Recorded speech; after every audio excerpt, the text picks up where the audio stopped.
Bismillahirrahmanirrahim. Assalamualaikum warahmatullahi wabarakatuh. Innal hamdalillah nahmaduhu wa nasta'inuhu wa nastaghfiruh wa na'udzu billahi min shururi anfusina wa min sayyiati a'malina. Man yahdihillahu fala mudilla lahu wa may yudlil fala hadiya lahu.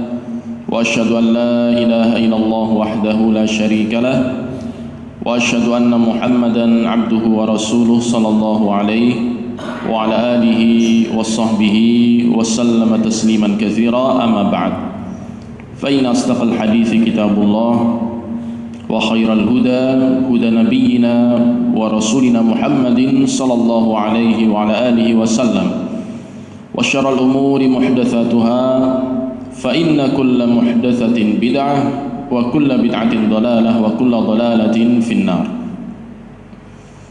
Para hadirin rahimani wa rahimakumullah, walhamdulillah, di pagi hari ini kita bisa bermajelis di dalam majelis ilmu ba'da salatis subuh.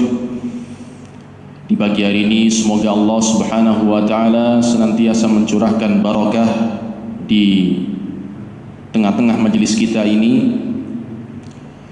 Tak lupa kita senantiasa bersyukur kepada Allah Subhanahu wa taala atas segala limpahan nikmat dan karunia-Nya. Salawat dan salam semoga senantiasa tercurah kepada Nabiuna wa Rasulina Muhammad, kepada para sahabatnya, para keluarganya, dan orang-orang yang mengikuti mereka dengan baik hingga hari kiamat. Di pagi hari ini insyaallah kita akan mengkaji bersama tema yang sudah diumumkan, yaitu pelajaran berharga dari kisah Sahibul Jannatain, kisah pemilik dua kebun yang disebutkan di dalam Al-Quran. Kisah ini Allah Subhanahu wa taala sebutkan di dalam surat Al-Kahf. Di dalam surat Al-Kahfi di ayat yang ke-32 sampai ayat yang ke-44. Dan insyaallah ta'ala kita untuk lebih memahami kandungan ayat-ayat tersebut yang Allah Subhanahu wa ta'ala mengisahkan di dalamnya tentang kisah pemilik dua kebun, kita akan juga membaca tafsir As-Sa'di, itu tafsir yang ditulis dan disusun oleh Al-Imam As-Sa'di rahmatullahi ta'ala alaih. Allah Subhanahu wa ta'ala berfirman di ayat yang ke-32 mengawali kisah ini. Allah Jalla Jalaluh berfirman, وَاضْرِبْ لَهُمْ مَثَلَ الرَّجُلَيْنِ جَعَلْنَا لِأَحَدِهِمَا جَنَّتَيْنِ مِنْ أَعْنَابٍ وَحَفَفْنَاهُمَا بِنَخْلٍ وَجَعَلْنَا بَيْنَهُمَا زَرْعًا. Berikanlah wahai Nabi permisalan bagi mereka, perumpamaan bagi mereka tentang rajulaini, tentang dua orang pria, yaitu yang satu asyakir li ni'matillah, dua orang pria, yang satu adalah gambaran seorang yang asyakir li ni'matillah, orang yang bersyukur kepada Allah Subhanahu wa taala, seorang yang mukmin. Wal kafir lah, sedangkan yang satunya, pria yang satunya adalah seorang yang kafir kepada Allah, kafir kepada Allah dan mengkufuri, mengingkari nikmat-nikmat Allah Subhanahu wa taala. Kemudian ja'alna li ahadihima jannatain, yang mana Allah mengatakan kami jadikan bagi salah satu dari kedua pria itu jannatain, dua kebun. Siapa pria yang dimaksud yang Allah berikan nikmat berupa dua kebun ini? Yaitu yang kafir. Jadi dua orang pria, yang satu mukmin, yang satu kafir. Yang kafir ini Allah berikan nikmat duniawi yang melimpah. Yang Allah berikan di sini permisalannya berupa dua kebun, min a'nabin, kebun anggur, Wa hafafnahuma binakhlin, 2 kebun anggur yang mana kedua kebun anggur itu kami kelilingi dengan kurma, pohon-pohon kurma. Wa ja'alna bainahuma zar'a, dan kami jadikan pula di antara 2 kebun anggur itu ladang pertanian. Kemudian Allah Subhanahu wa taala melanjutkan, kiltal jannataini atat ukulaha wa lam tadhlim minhu syai'a wa fajjarna khilalahuma nahara. Kedua kebun anggur itu senantiasa memberikan buah yang melimpah, dan buah tersebut tidak berkurang sedikit pun. Kemudian kami alirkan di celah-celah kebun itu sungai-sungai. Ini gambaran untuk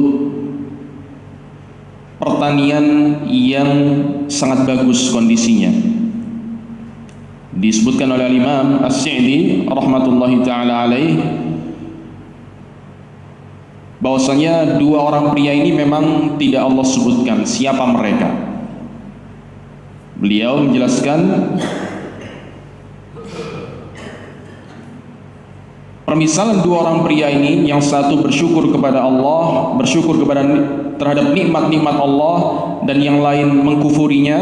Wa ma sadara min kullin minhuma, dan Allah akan mengisahkan tentang apa yang terjadi di antara keduanya, minal aqwali wal af'al, baik berupa ucapan maupun perbuatan. Wa ma hasala bisababi dzalika minal iqabil ajil wal ajil was thawab, dan juga Allah akan menjelaskan tentang apa yang terjadi dengan sebab hal itu berupa hukuman dari Allah, baik yang disegerakan maupun yang ditunda, serta Allah jelaskan pula pahala, yaitu bagi orang yang beriman. Liya'tabiru bihalihima, agar yang mendengar kisah ini bisa mengambil ibrah, bisa mengambil pelajaran dari kisah kedua pria tersebut. Wa yatta'idhu bima hasala alaihima, dan bisa mengambil pelajaran penting dari apa yang terjadi terhadap keduanya. Wa laisa ma'rifatu a'yanir rajulain wa fi ayyi zamanin aw makanin huma fihi faidatan aw natijah, dan pengetahuan tentang siapa individu secara person kedua pria ini, siapa namanya, di zaman apa mereka hidup, di mana mereka tinggal, tidak ada faidah dan tidak ada natijah yang diharapkan, sehingga fan natijatu tahsulu min qissatihima faqat. Faidah dari kisah ini sudah bisa terwujud dengan menyebutkan apa yang terjadi di antara keduanya, tanpa harus menyebutkan di zaman apa mereka hidup dan di tempat mana mereka tinggal. Wa ta'arrud lima siwa dzalik minat takalluf, dan berusaha untuk mencari tahu siapa kedua orang pria ini termasuk bentuk takalluf, sikap memberat-beratkan diri. Ini pelajaran penting juga, bahwasanya di dalam Al-Qur'an Allah banyak menyebutkan kisah-kisah. Ibrah yang penting untuk bisa kita ambil adalah apa yang terjadi dari kisah-kisah itu. Ya, bukan perkara yang penting, terlalu penting untuk kita mengetahui secara detail. Kemudian beliau rahimahullah menjelaskan tentang kondisi 2 kebun yang Allah sebutkan di dalam kisah ini.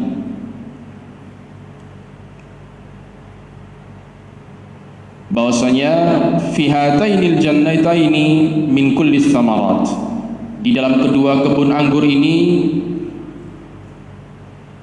Allah menyebutkan kedua kebun tersebut berbuah dengan lebat, dan Allah sebutkan pula tentang 2 bentuk tanaman yang paling bagus di antara tanaman-tanaman pertanian yang ada, yaitu al-inab, anggur, dan kurma. Fal-inab fi wasatiha, anggur berada di bagian tengahnya, wan nakhl qad haffa bidzalik, sedangkan kurma mengelilingi berada di sekitar kedua kebun anggur itu. Fahasala bihi min husnil manzar wa bahai, maka dengan itu menghasilkan pemandangan yang begitu indah, begitu menakjubkan. Wa buruz asy-syajar wa nakhl lisyams war riyah allati takmulu biha thimar wa tandaj wa tatajawhar, wa ma'a dzalika ja'ala baina tilkal asyjar zar'a. Kemudian ya, kondisi yang seperti itu, pepohonan dan kebun yang sangat indah itu, kemudian Allah jadikan di antara kedua kebun anggur itu juga ladang pertanian. Falam yabqa alaihima illa ayyuqal, sehingga tidak tersisa lagi dari gambaran yang telah Allah sebutkan itu, menyisakan satu pertanyaan, kaifa thimaru hatainil jannatain, bagaimana kondisi buah dari kedua kebun itu, wa hal lahuma ma'un yakfihima, apakah kedua kebun itu dicukupi dengan perairan yang bagus. Fa akhbara ta'ala anna kullan minal jannataini atat ukulaha, terkait dengan buahnya Allah menjelaskan bahwasanya di kedua kebun tersebut atat ukulaha, berbuah dengan lebat, bahkan buahnya melimpah. Walam tadlim minhu syai'a, dan buahnya tidak pernah berkurang sedikit pun. Ai lam tanqus min ukuliha adna syai', bahwasanya buahnya tidak pernah berkurang sedikit pun. Wa ma'dzalik fal anharu fi jawanibiha sarihah katsirah ghazirah, dan di celah-celah di antara kedua kebun itu terdapat sungai-sungai yang mengalir, yaitu pada bagian ayat wa fajjarna khilalahuma nahara, dan kami alirkan di antara celah-celah kebun itu sungai-sungai. Kemudian Allah Subhanahu wa taala melanjutkan, wa kana lahu thamarun faqala li sahibihi, wa kana lahu thamar, dan pria yang memiliki dua kebun yang sangat bagus itu, ini gambaran tentang keberhasilan duniawi yang bisa dicapai oleh seseorang. Seseorang bisa berhasil memiliki usaha dan bisnis yang sangat bagus. Di dalam kisah ini Allah sebutkan contohnya, yaitu bisnis pertanian. Kalau istilahnya di zaman sekarang agrobisnis ya. Dua orang pria ini, yang satu mukmin, yang satu kafir, ternyata yang kafir Allah berikan kelimpahan harta duniawi, Allah bukakan dunia itu selebar-lebarnya, sedangkan yang satu yang mukmin ini tidak demikian. Ini gambaran yang penting. Fenomena yang ada di kehidupan duniawi ini memang seringkali demikian. Orang yang beriman, orang yang taat, orang yang gemar beribadah, orang yang soleh, justru mungkin terkadang Allah berikan ujian dari sisi duniawi. Hal ini sejalan dengan apa yang Rasulullah SAW sebutkan, atau sebelum itu hadis mauquf, hadis yang diriwayatkan dari sahabat Abdullah bin Mas'ud radhiyallahu anhu. Ini ucapan dari Abdullah bin Mas'ud radhiyallahu anhu.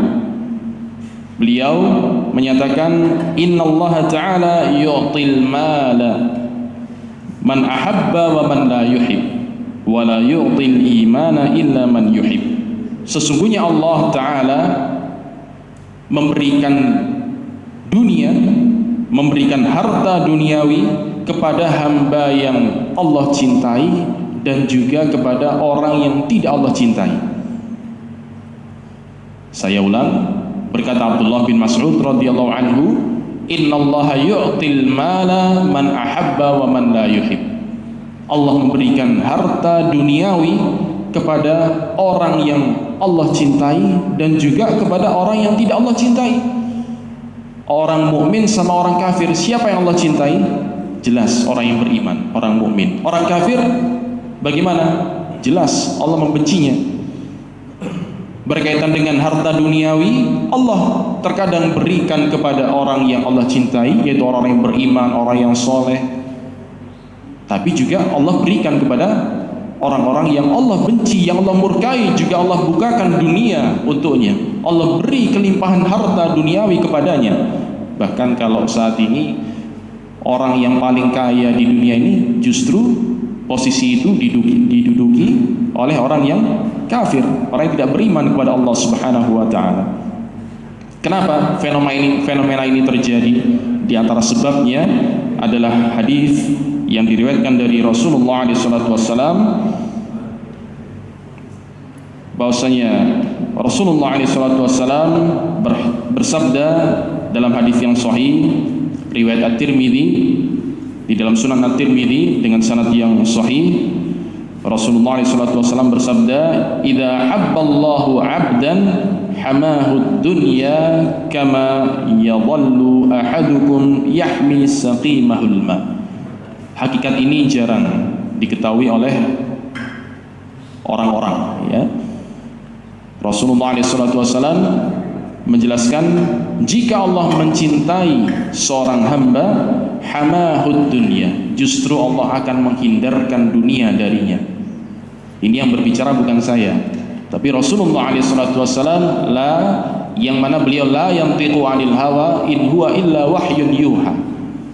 Tidaklah beliau berbicara dengan hawa nafsunya, hanyalah yang beliau ucapkan adalah wahyu yang diwahyukan. Beliau menyatakan, idza habballahu 'abdan hamahud dunya, jika Allah mencintai seorang hamba, hamahud dunya, Allah menghindarkan dia dari dunia, yaitu dari dunia yang bisa memudaratkan, merusak atau mengurangi kesempurnaan agamanya. Allah akan hindarkan dunia itu darinya.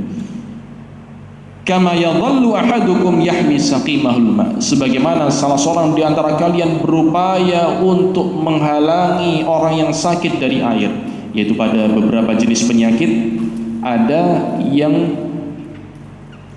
ketika dia terkena air, bagian anggota tubuhnya yang sakit akan menyebabkan penyakitnya semakin parah.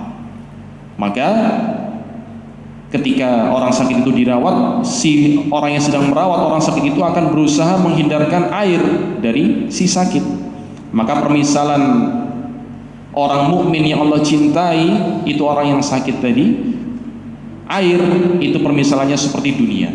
Allah hindarkan dunia itu dari seorang mukmin, hamba yang Allah cintai. Yaitu kapan? Ketika Allah mengetahui bahwasanya ada di antara dunia itu yang bisa memudaratkan, merusak atau mengurangi kesempurnaan agama seseorang dari hambanya yang mukmin yang Allah cintai tadi, Allah akan hindarkan darinya. Maka dalam kisah dua pria ini, yang satu mukmin, yang satu kafir, mana yang Allah berikan kelimpahan harta duniawi? Justru yang kafir. Yang mukmin Allah tahan, ya, Allah tahan, Allah hindarkan dari kekayaan duniawi. Kita lanjutkan. Allah Subhanahu wa taala berfirman, "Wa kana lahu thamar." Dan si pria kafir tadi memiliki thamar. Thamar, lafaz thamar ini dalam ayat ini disebutkan maknanya oleh para mufassirun, ahli tafsir dengan dua macam penafsiran. Yang pertama, thamar yaitu buah-buahan yang melimpah dari hasil kebunnya. Atau makna yang kedua adalah al-mal. Allah berikan harta benda duniawi yang melimpah. Faqala li sahibihi, maka si pria kafir tadi berkata kepada sahibnya, kepada kawannya, yaitu orang yang mukmin, wa huwa yuhawiruhu, dalam keadaan mereka berdua sedang berbincang-bincang, ana aktsaru minka malan wa a'azzu nafara, aku ini lebih banyak hartanya, lebih melimpah hartanya, dan lebih banyak pengikutnya darimu. Jadi dia dalam keadaan berbangga diri, menyombongkan diri di hadapan orang yang mukmin tadi. Dia menyatakan bahwasanya hartanya lebih melimpah, lebih banyak, dan pengikutnya lebih kuat. Kemudian wa dakhala jannatahu wa huwa zalimun li nafsihi. Kemudian si pria kafir tadi masuk ke dalam kebunnya dalam keadaan dia menzalimi dirinya sendiri.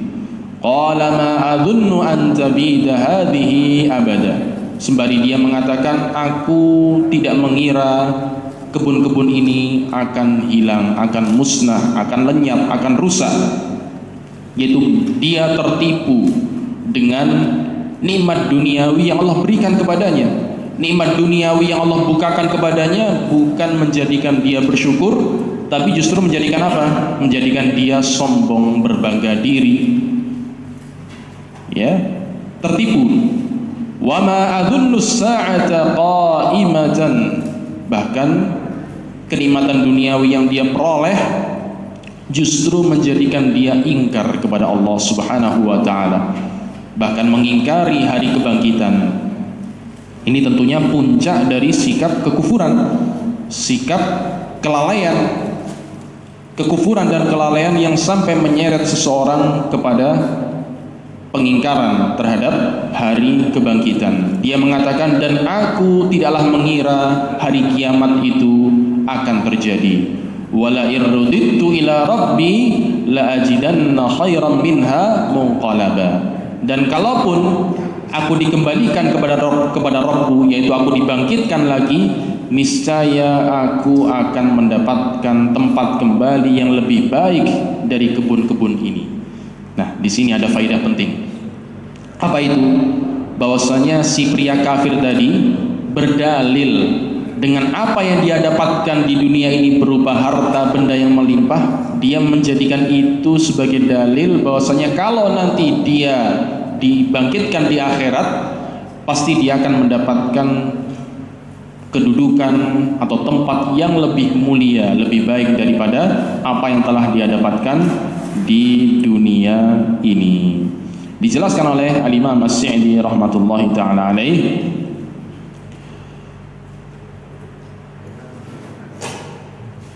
bahwasanya ucapan itu, maksud si orang kafir tadi mengucapkan itu, ay liyu'tini khairan min hatainil jannataini wa hadha la yakhlu min amrayn. Dia mengatakan kalau aku dibangkitkan di hari kiamat kelak, dalam keadaan dia mengingkari adanya hari kiamat, tapi kalaupun itu terjadi, dia mengira dengan persangkaan yang keliru, Allah akan memberi dia kedudukan dan tempat kembali yang lebih baik dari kedua kebunnya itu. Wa hadza la yakhlu min amrayn. Dan persangkaan yang keliru ini tidaklah muncul kecuali karena dua hal. Ada dua kemungkinan. Kemungkinan yang pertama, imma ayyakuna aliman bi haqiqatil hal fayakunu kalamuhu hadza ala wajhi tahakkum wal istihza. Kemungkinan yang pertama, mungkin si pria kafir tadi sebenarnya mengetahui hakikat kondisi yang terjadi, bahwasanya dia itu dalam keadaan seorang yang zalim. Dia sadar dirinya zalim, dirinya seorang yang kafir kepada Allah. Dia sadar itu, dan dia sadar bahwasanya kalau hari kiamat terjadi, dia pasti akan mendapatkan azab dan siksa Allah.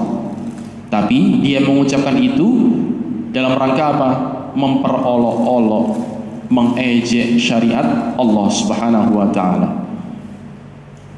Fayakunu ziyadata kufrin ala ila kufrihi. Maka ucapan itu tentunya akan semakin menambah kekufurannya terhadap kekufurannya yang sudah dia lakukan.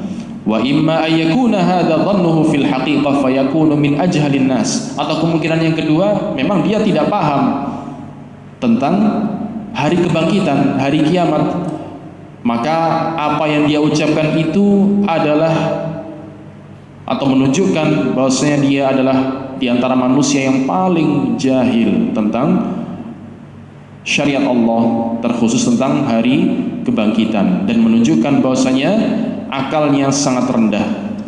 Kenapa? Kata Imam As-Sa'di rahmatullahi ta'ala alaih, fa ayyu talazumin baina ata'id dunya wa ata'il akhirah. Apa korelasi dan hubungan antara pemberian yang Allah berikan di dunia dengan pemberian yang Allah berikan nanti di akhirat?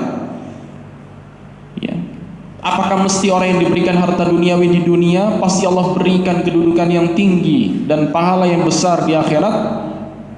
Hatta yadhunnu bi jahlihi anna man u'tiya fid dunya u'tiya fil akhirah, sehingga dia mengira dengan kebodohannya dan kejahilannya bahwasanya barang siapa yang diberikan kelimpahan harta benda di dunia pasti akan diberikan kedudukan yang tinggi di akhirat? Jawabannya tidak. Balil ghalib, kata Imam As-Sa'di rahmatullahi ta'ala alaih, balil ghalib, bahkan kebanyakannya, mayoritasnya, tidak semua tentunya, kebanyakan dan mayoritasnya, annallaha ta'ala yazwid dunya an awliyaihi wa asfiyaihi, bahwasanya Allah ta'ala seringkali menghindarkan dunia ini dari para walinya dan dari hamba-hamba pilihannya. Ini Imam As-Sa'di rahmatullahi ta'ala alaihi yang mengucapkan. Di antara dalil yang menjadi sandaran itu tadi hadis yang telah kita sebutkan tadi. Hadis apa? Riwayat At-Tirmidzi, nomor hadis 2036. Bagaimana lafadznya tadi? Idza habballahu 'abdan hamahud dunya. Jika Allah mencintai seorang hamba, Allah akan hindarkan dia dari dunia, yaitu dunia yang bisa merusak atau mengurangi kesempurnaan agamanya. Nah, kemudian kita lanjutkan. Qala lahu sahibu, sekarang giliran yang si mukmin, si hamba yang mukmin, pria yang mukmin yang berbicara. Qala lahu sahibuhu fa huwa yuhawiru wa huwa yuhawiruhu, berkata kepada pria kafir tadi, kawannya yang beriman, wa huwa yuhawiruhu, dalam keadaan dia atau mereka berdua saling berbincang.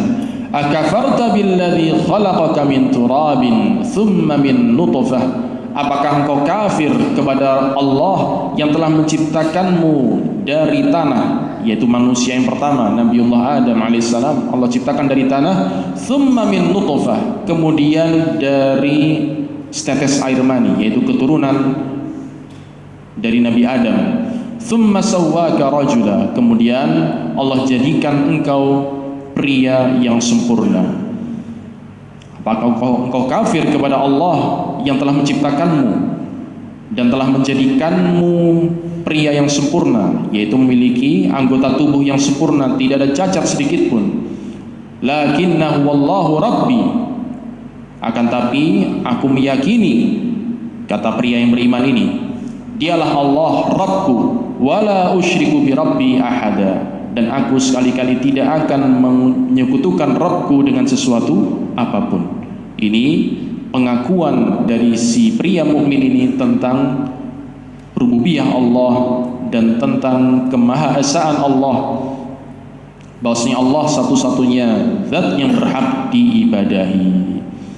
Walaula id dakhalta jannataka qulta ma syaa Allah, dan kenapa ketika engkau masuk ke dalam kebunmu engkau tidak mengatakan masya Allah, sungguh ini semua terjadi dengan kehendak Allah, la quwwata illa billah, tidak ada kekuatan kecuali dengan pertolongan Allah. Jadi di sini pria mukmin itu memberikan pengingkaran terhadap apa yang diucapkan oleh si pria kafir, orang yang kaya raya tadi. Kemudian dia berusaha untuk memberikan anjuran, memberikan nasihat. Kenapa ketika engkau masuk dalam kebunmu engkau tidak mengucapkan masya Allah, la quwwata illa billah, tapi justru ketika dia masuk kebunnya dia mengucapkan ucapan-ucapan yang mengandung kekufuran. Ya. Ini ucapan ini masya Allah la quwwata illa billah, dengan berdalil pada ayat ini sebagian ulama mengambil istimbat hukum bahwasanya ketika kita memiliki sesuatu yang membuat diri kita kagum, baik pada diri kita sendiri atau kepada nikmat yang Allah berikan kepada keluarga kita, harta benda kita, apapun yang membuat diri kita kagum, hendaknya kita segera mengucapkan masya Allahu la quwwata illa billah. Artinya apa? Masya Allah, sungguh ini semua terjadi dengan kehendak Allah, bukan semata-mata karena kecerdasan kita, karena kepandaian kita, karena pengalaman kita, ya, atau apapun yang ada pada diri kita. Ini semata-mata dengan kehendak Allah, la quwwata illa billah, tidak ada kekuatan kecuali dengan pertolongan Allah subhanahu wa ta'ala. Di antara faidah ketika kita mengucapkan ini, itu akan menjaga diri kita atau keluarga kita dan harta benda kita dari kerusakan. Kenapa?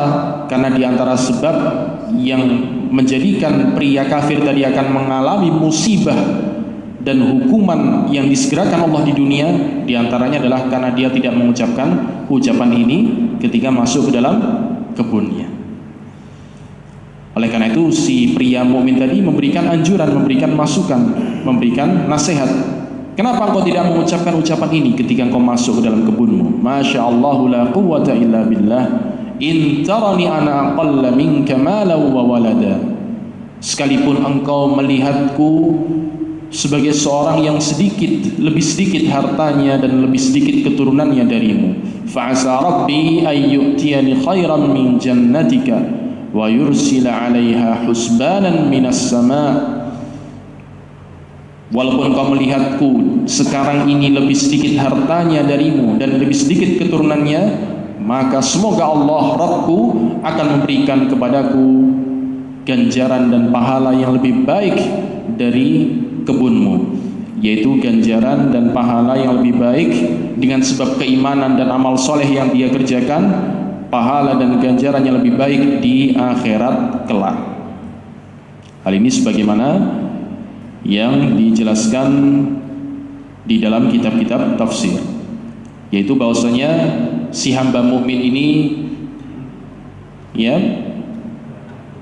menghibur dirinya. Allah Subhanahu wa taala menakdirkan dia di dunia ini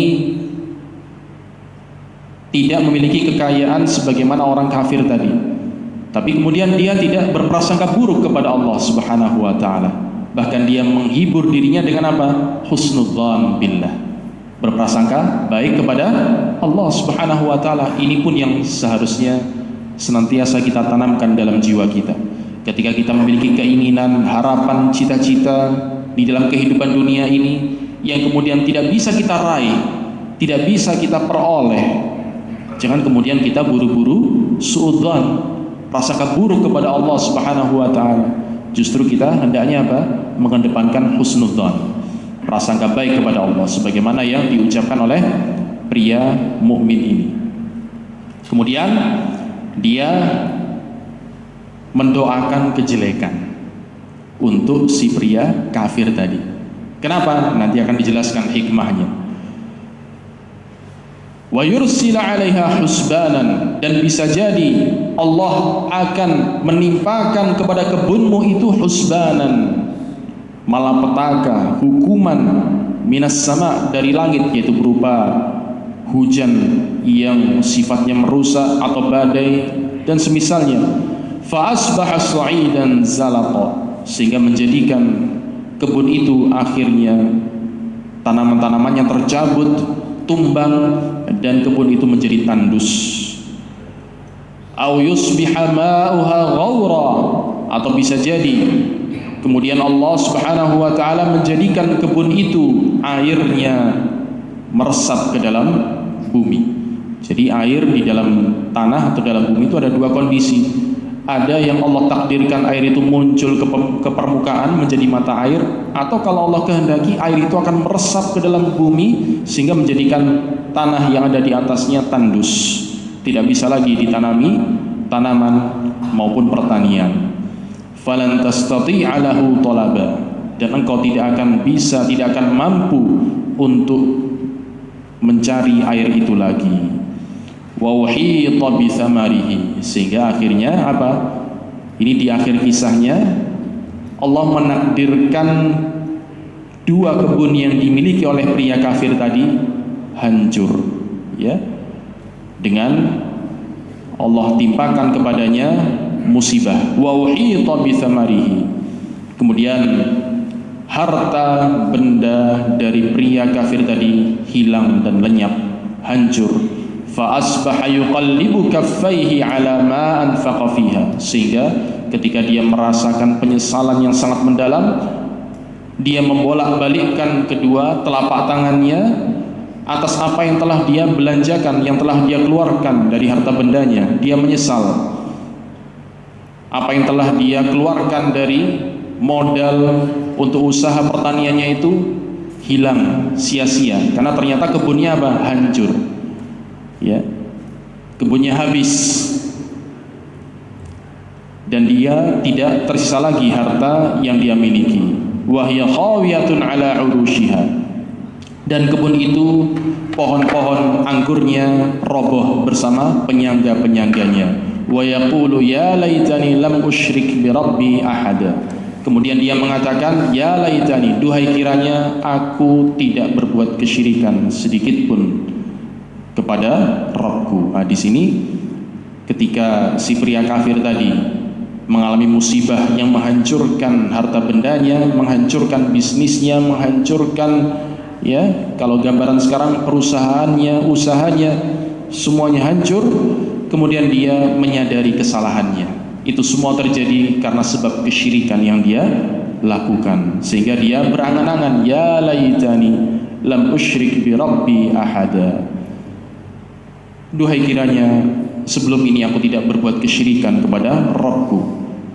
Walam takul lahu fi'atu yansurunahu min dunillah, dan ketika itu tidak ada segolongan pun tadi yang dia banggakan, yang dia bangga-banggakan di awal tadi, dia memiliki pengikut yang kuat, ya, para pendukung yang kuat, memiliki anak keturunan yang banyak. Ketika terjadi musibah malapetaka, mereka semua tidak ada yang sanggup menolong dirinya. Walam takul lahu fi'atu yansurunahu min dunillah. Ketika itu tidak ada segolongan pun yang bisa sanggup menolongnya selain Allah Subhanahu wa taala, wa ma kana muntasira, dan dia sendiri tidak sanggup untuk menyelamatkan dan menolong dirinya sendiri. Hunalikal walayatu lillahil haq. Di saat itulah, ketika itulah, al walayatu lillahil haq. Al walayah yaitu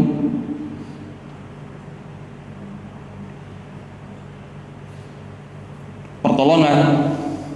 Di sanalah pertolongan itu hanya milik Allah Subhanahu wa taala satu-satunya. Huwa khairun thawaban wa khairun uqba. Dialah Allah yang paling baik pahalanya dan paling baik kesudahannya. Yaitu bahwasanya Allah dialah zat yang memberikan pahala yang terbaik bagi kita, dan dialah yang akan memberikan kesudahan yang terbaik bagi kita. Berkata Imam As-Sa'di rahmatullahi ta'ala alaih tentang faidah-faidah yang bisa kita petik dari kisah ini. Yang pertama, wala yustab'ad min rahmatillahi wa lutfih anna sahib hadhil jannah allati uhita biha tahassanat halu. Dan bukanlah perkara yang mustahil, memang tidak disebutkan secara tegas dalam ayat ini, akan tapi bukan perkara yang mustahil dengan sebab rahmat Allah dan kelembutan Allah, bahwasanya orang kafir pemilik kedua kebun itu yang kemudian kebunnya menjadi hancur dan rusak, bisa jadi kondisinya membaik ketika dia tertimpa musibah seperti itu, harta bendanya habis, kondisinya justru membaik.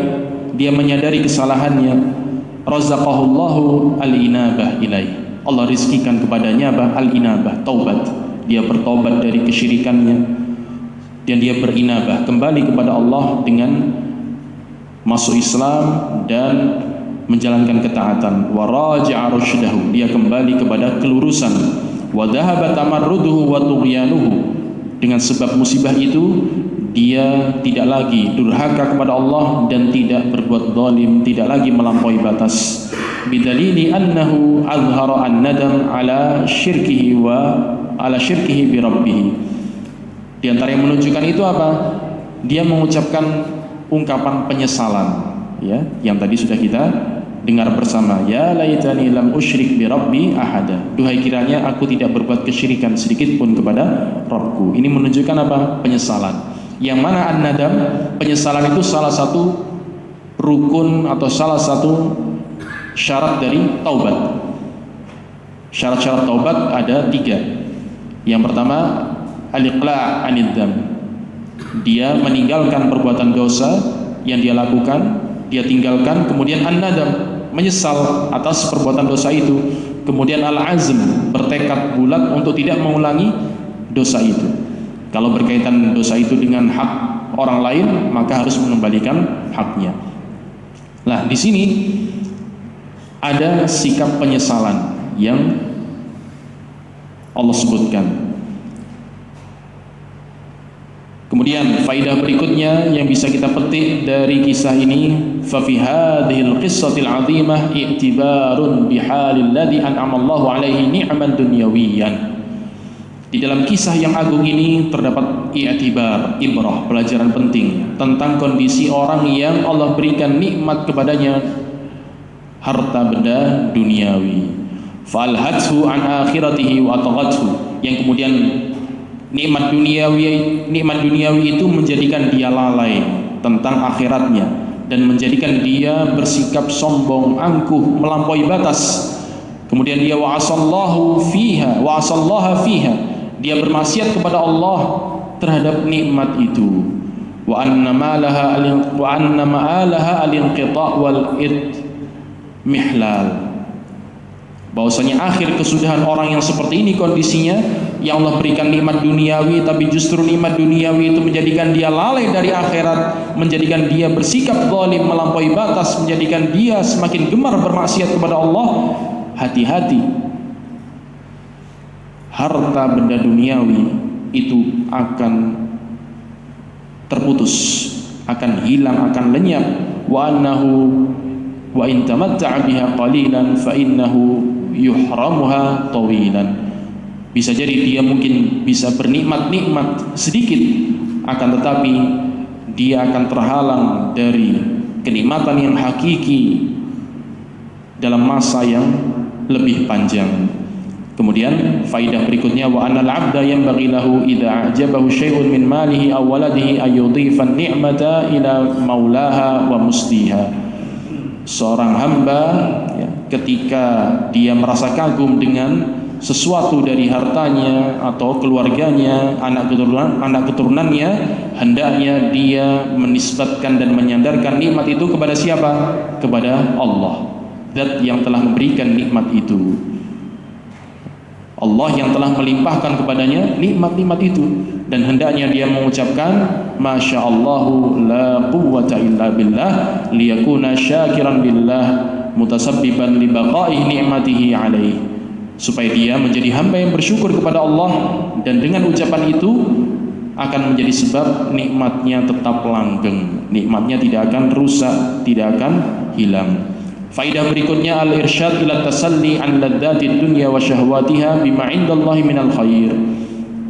Bimbingan untuk seorang mukmin ketika dia terluput dari perkara duniawi yang dia inginkan, yang dia cita-citakan, hendaknya dia menghibur diri dengan apa? Dengan apa yang telah Allah siapkan di akhirat kelak berupa ganjaran pahala kebaikan.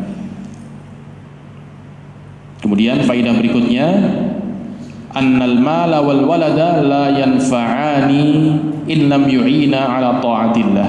Harta dan keturunan, anak keturunan tidak akan bisa memberikan manfaat jika keduanya tidak bisa menolong, tidak bisa membantu dia untuk melakukan ketaatan kepada Allah Subhanahu wa taala.